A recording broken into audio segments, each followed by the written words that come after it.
Boa tarde, meus amigos.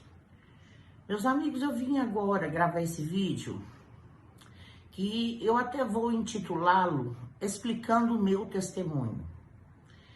Para quem não me conhece, não iria entender, né, quando passaram a ver nas redes sociais, que eu já comecei desde ontem, a receber várias críticas com relação ao meu testemunho, né, por ter deixado a doutrina espírita.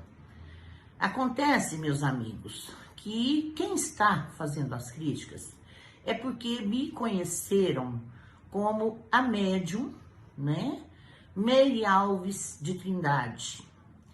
Em 81, quando eu comecei a psicografia, naquela época só existia o Chico Xavier em Uberaba e eu em Trindade.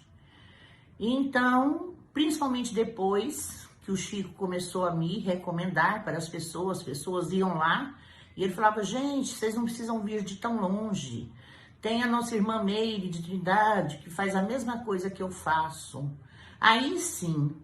Mas acontece, meus irmãos, que no meu testemunho, eu falei que em todos esses anos que eu servi na doutrina espírita, eu sempre tive muitas dúvidas e muitas perguntas.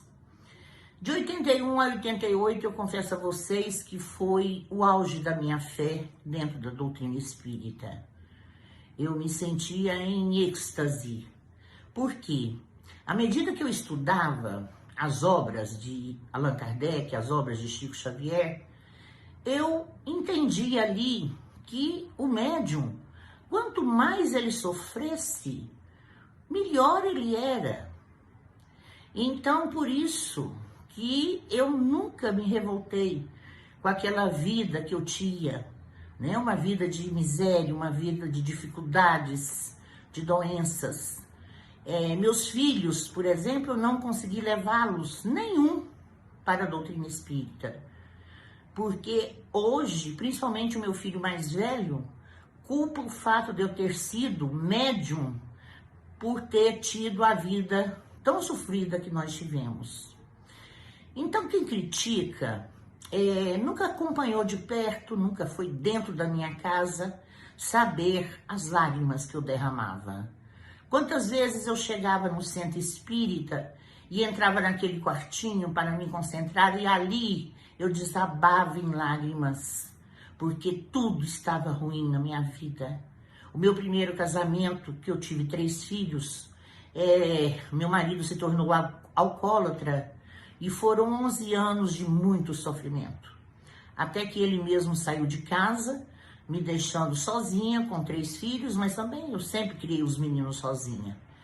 Depois, meu segundo esposo, que foi o grande amor da minha vida nessa terra, pai do meu filho, caçula, nós não tivemos oportunidade de ficar realmente juntos, porque eu sempre vivia me mudando de um estado para o outro, tentando melhorar a minha vida financeira. Quando finalmente eu pude retornar, para que nós dois ficássemos juntos, na época nosso filho tinha 7 anos, ele foi assassinado com 5 tiros. Isso já tem 22 anos. E então, mas isso eu sempre achei, que Deus quis, é o meu karma, eu tenho que passar por tudo isso. Hoje eu não penso mais assim, meus irmãos, não penso. É o que eu falei. Hoje eu acredito num Deus vivo, um Deus que nunca quis que eu passasse por aquilo tudo, certo?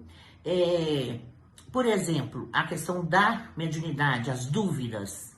Eu vou falar para vocês o ritual que era o centro. Nós, médiuns, tínhamos que chegar no centro, recolher num quartinho e onde, durante a tarde, pessoas haviam pegado nomes. Por exemplo, se eu queria receber mensagem da minha mãe, eu chegava lá e dava Maria Alves de Carvalho, data do desencarne tal, e o meu nome tal, e grau de parentesco. Aí, a gente pegava aquelas folhas, né, ia lá para esse quartinho e ficava olhando aquelas folhas, sem parar. Não sei explicar a vocês o mecanismo que agia no nosso cérebro, que fazia com que a nossa atenção fosse captada para alguns nomes definidos. E ali nós decorávamos aqueles nomes. Então vejam bem, se eu conhecesse o familiar de quem queria a mensagem sairia rica de detalhes, né? Se eu conhecesse, por exemplo, o marido que escreveu, se eu conhecesse os filhos dele, sairia até o nome dos filhos. Mas se eram pessoas totalmente estranhas a mim, eles falavam sempre no geral. Abraço aos meus familiares. Gente, isso sempre, eu questionei isso até o último dia que eu trabalhei com a mediunidade. Eu pensava, gente, se eu sou casada com fulano, eu não vou saber o nome dos meus filhos? Por que eu não escrevo o nome deles? Por que tem que ser abraço aos meus familiares? Porque eu sou muito crítica. Se fosse eu a receber uma mensagem assim, eu não ia acreditar, não. Certo? Por exemplo, outra questão. Nome. Quem anotava os nomes? Vamos supor que eu tivesse uma irmã chamada Shirley, né? Desencarnada. E essa Shirley, o I do nome dela fosse com Y e não com I. Mas a pessoa que anotou o nome e escreveu Shirley com I, porque foi a medida que ela entendeu. Tá bom. Pois se aquela mensagem fosse assorteada lá dentro do quartinho, o Shirley ia sair com I e não com Y. Gente, eu ficava tão brava quando eu ia ler essas mensagens que isso acontecia, porque eu pensava, pelo amor de Deus, isso é o fim. O espírito não saber o próprio nome? Mas tudo bem, né? Muitas vezes eu tentei deixar a doutrina espírita, né? Mas sempre recebia recado do Chico para que eu não deixasse. Teve uma época, meus irmãos, em 96, que foi um ano de grande sofrimento na minha vida. Eu morava em Trindade, eu estava desempregada e eu vim para Goiânia procurar emprego e eu estava na ilha da Avenida Goiás, esquina com a Paranaíba. Aí as lágrimas desciam dos meus olhos e caiu na minha roupa. Porque eu questionava, Deus, eu não aguento mais. Na época, olha que eu tenho 1,72 m, eu estava com 56 quilos. Aí eu pensei, estava vindo um ônibus, eu pensei, eu vou pôr meu pé aqui e ele vai me atropelar e acabou tudo.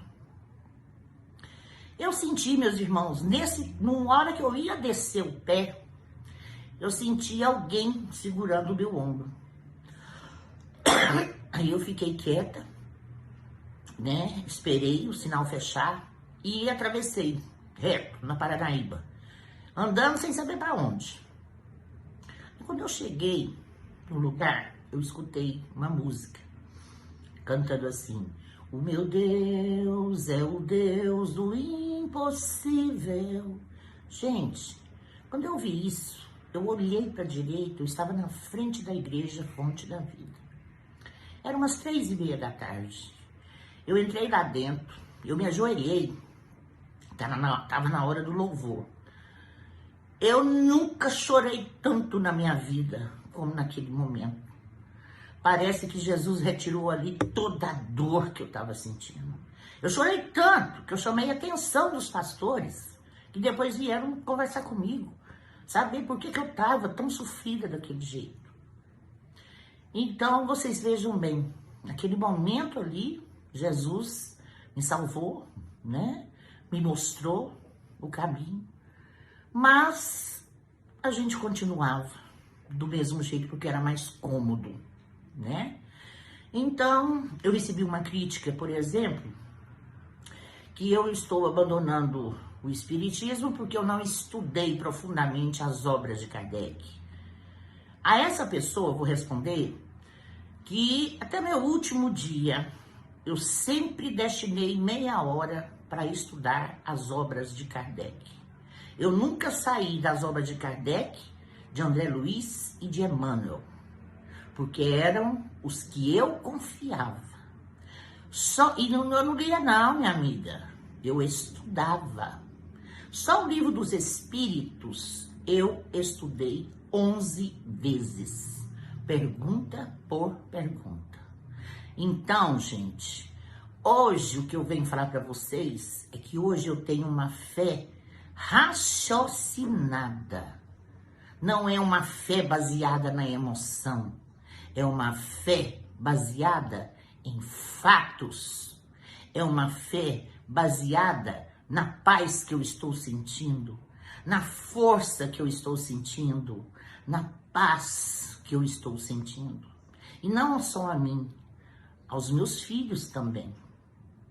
Então, meus amigos, não vamos... E outra coisa que eu queria falar, muito importante, os espíritas, os católicos, os muçulmanos, os islamitas, a maioria também será salva. Por quê? Porque Jesus não vai olhar a religião, não. Quando Jesus falou, eu vou arrebatar a minha igreja, a igreja para Jesus são os cristãos que acreditavam nele. Então, todos aqueles que acreditarem nele, que seguirem a vida dele e levarem uma vida de santidade, isso é muito importante, não viver no pecado e nem na mentira, esses sim também serão salvos. Porque seria ingenuidade achar que somente os evangélicos? Não, que é isso?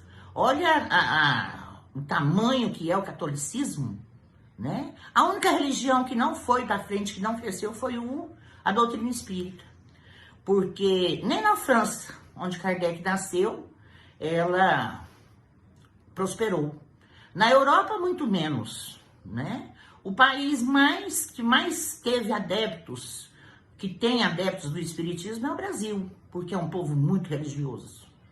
Então, para vocês que continuam seguindo, que sejam infinitamente felizes, façam de suas vidas uma santidade. É assim que vocês serão salvos. E depois nós nos reencontraremos, porque nós teremos uma eternidade pela frente. Então eu vou terminar esse vídeo, que já está muito longo, respondendo o seguinte. Nós vamos à França, ao cemitério Père Lachaise, ao túmulo de Kardec, e ele estará lá. Agora nós iremos a Jerusalém, no sepulcro de Jesus, e o sepulcro estará vazio, porque Jesus nunca esteve no sepulcro, certo? Então, tá aqui a minha explicação. Peço desculpas se o vídeo ficou longo. E agora o próximo, realmente, nós já iremos entrar no nosso estudo, que eu tô, assim, maravilhada para chegar logo no final, tá? Um beijo, um grande abraço. Fiquem com Deus.